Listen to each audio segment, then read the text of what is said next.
What's going on, everyone? Got another 1GA to work on. It's a 91 Eagle Talon TSI all-wheel drive. This one's my buddy Michael's car. It's a pretty low mileage example, actually. Really well kept. It was a Northern Arizona car.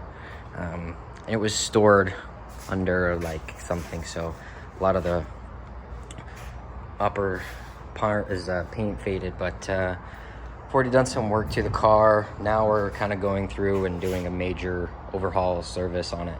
Going to be doing big brakes from a CTSV brake swap. Going to be doing Evo 10 wheels, coilovers, BC coilovers. We're going to be pulling the engine out, doing a refresh on the engine, resealing it, balance shaft delete, head studs. We're doing an aftermarket clutch. So pretty much the full 9 sound system, all of it. The car's already pretty modified. It's a 16G car, Evo 3 16G, brand new, low mileage now from STM. A couple months ago, we did a full fuel system, FIC injectors, Deechworks pump, 6AN feed, and a 16G tile STM02 dump with a tile wastegate, and it's on ethanol, speed density, the full 9 already. It's already on 20 pounds. It's pretty fun. We're just gonna go to that next level, head studs, balance shaft delete, so we can kind of rev this thing out a little farther, a little bit more boost. So stay tuned. We're gonna be pretty much tearing everything out. Engine, trans, we're doing a nicer clutch. So this thing's going to be getting a full workover.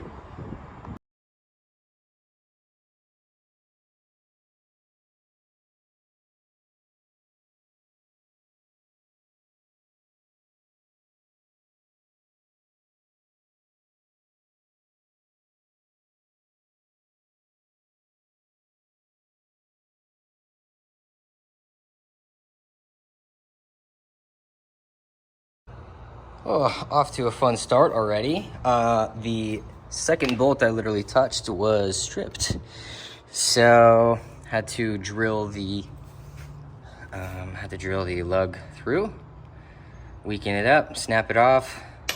No damage to those wheels, which is wonderful. So yeah, off to a fun start, but we can continue now. All right, so we're making a little bit of progress on my buddy Michael's 1G. Going to be pulling the engine out, trans out, pretty much doing a full tear down, intercooler, suspension, all coming out, all getting new stuff. So stick around and take a look.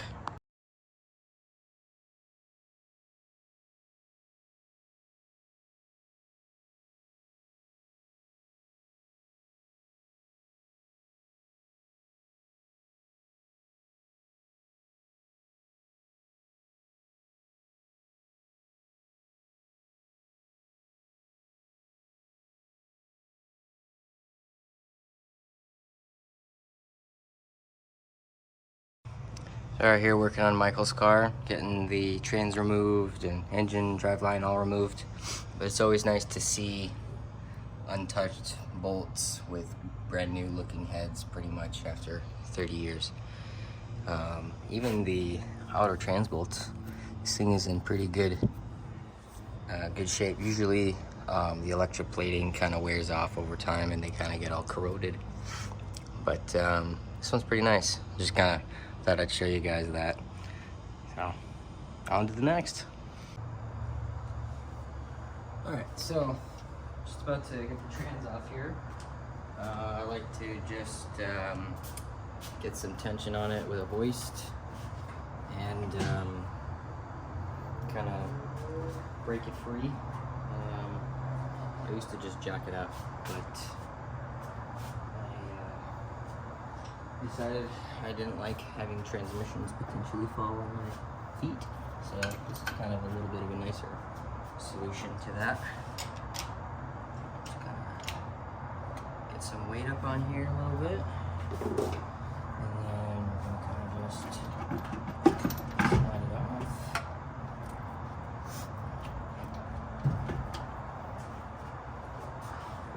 And that's pretty much it. We're just going to kind of slide this thing out now. The front differential kind of interferes a lot of the times, but if you can slide it down past the subframe, we're good to go. So we're just kind of using some slack on there. Bring it down a little bit. It's gonna be the thing here.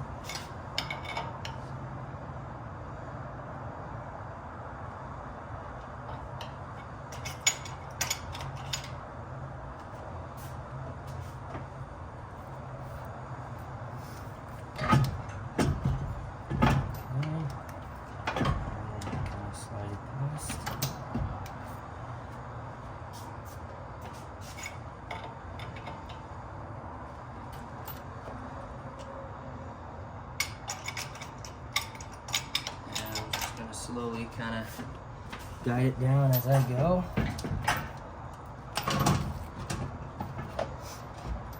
That's pretty much it. Nice and slow.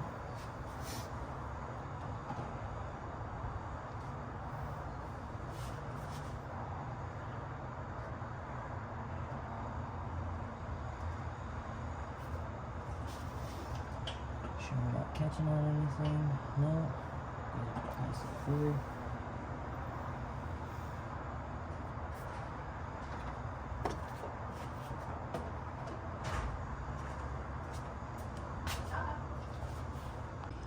So I fast forwarded a little bit. I got the engine out.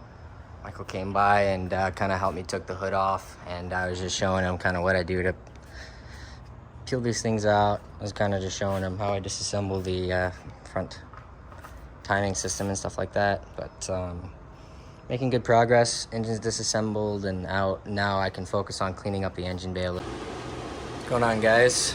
Got an update on Michael's car here. Got the engine pretty much fully assembled. Just got to throw the oil pan on it, tighten up the intake manifold, stuff like that.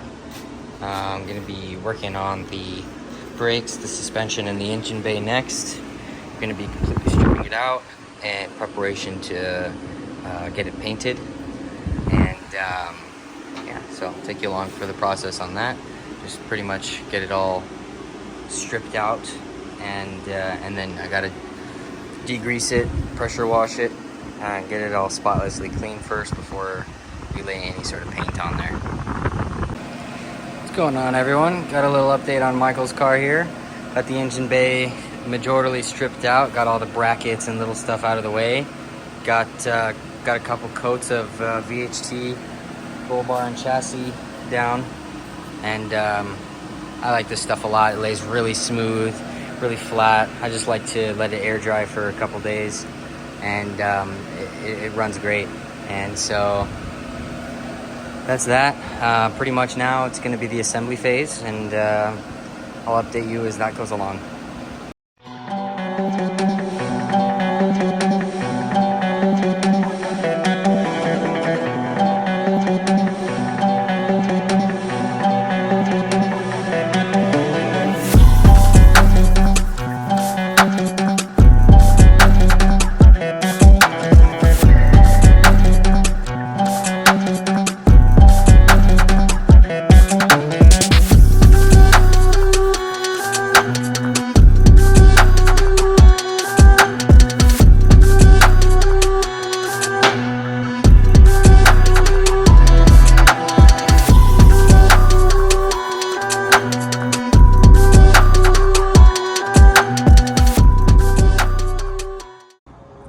What's going on, guys? Got a little update for you on Michael's car.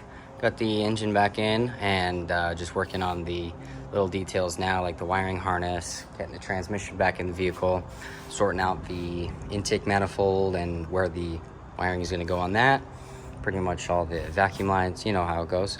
And yeah, so just thought I'd kind of give you a little update and getting the clutch stuff all installed right now. I got some ARP hardware, and they're going to be torqued to 95 foot-pounds. The threads are getting 242 blue compound thread locker, and then the bolt heads get the ARP lube. Other than that, we're going to be putting comp clutch fork and pivot ball in there. We're going to be shimming that, making sure that the engagement's correct. Kind of go through that, everything, and pretty much we'll make sure that this clutch is good to go. You don't have to pull the trans out to adjust anything. I verified the step height on the pads here is around 6.08, 610, and that's good. So once we add a shim, we should be all set to go.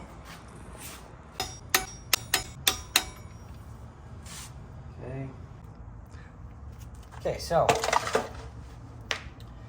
we got our flywheel installed. Now we're gonna go ahead and get the clutch fork and the pivot ball all taken apart and replaced here. And so we're just gonna pop that forward, pop the spring off, and man, this thing had like no grease on it. So that's pretty good, cool. Also, you may not be able to see in there. Let me adjust the lighting a little bit. Whoa! There's no shim back there. What we're gonna do is we're gonna add about 3 to 4 mil thick shim. That may sound like a lot, but we can adjust that back out in the clutch pedal. So we'll go ahead and get this off. It's a 14 mil.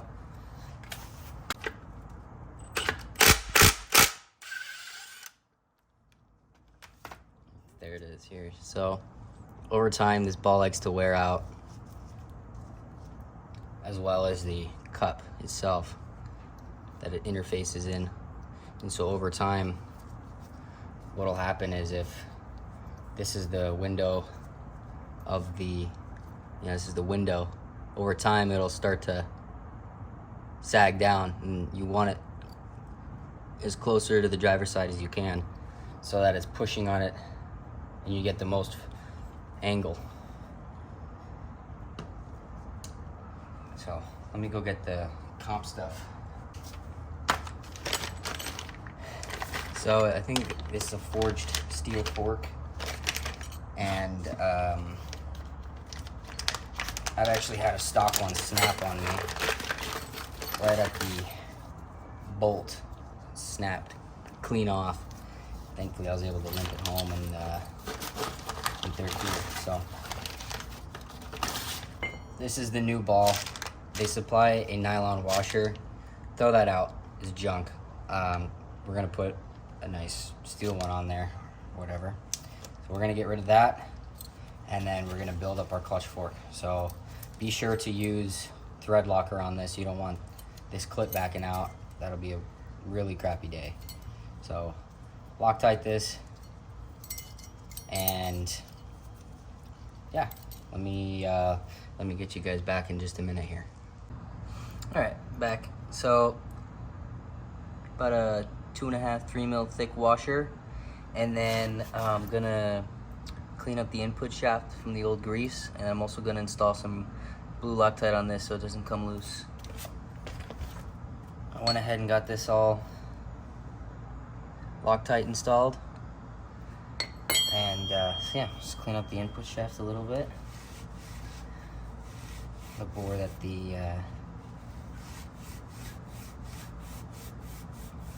throw bearing rides on is really dry, so I'm glad it didn't have any pre-existing issues.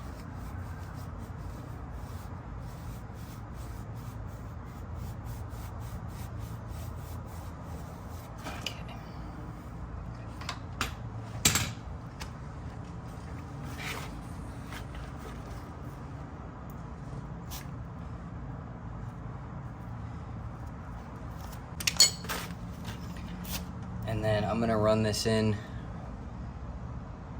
by hand and then tighten it down with my my wrench, as opposed to Sorry about that, the camera cut out there. But where we left off, we got this on there and we got it snugged up nicely, not too tight. And then we're gonna get some high temp grease for our pads for the throat bearing.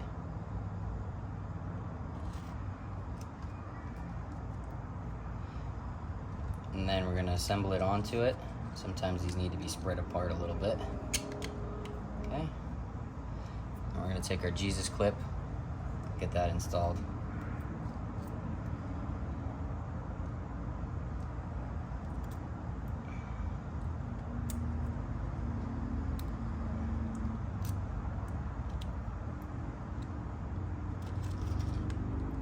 Okay.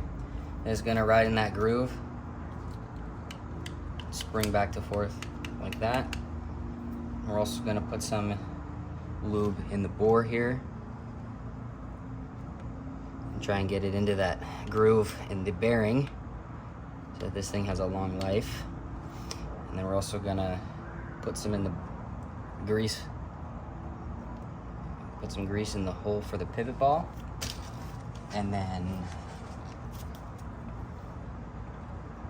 get this puppy all in there.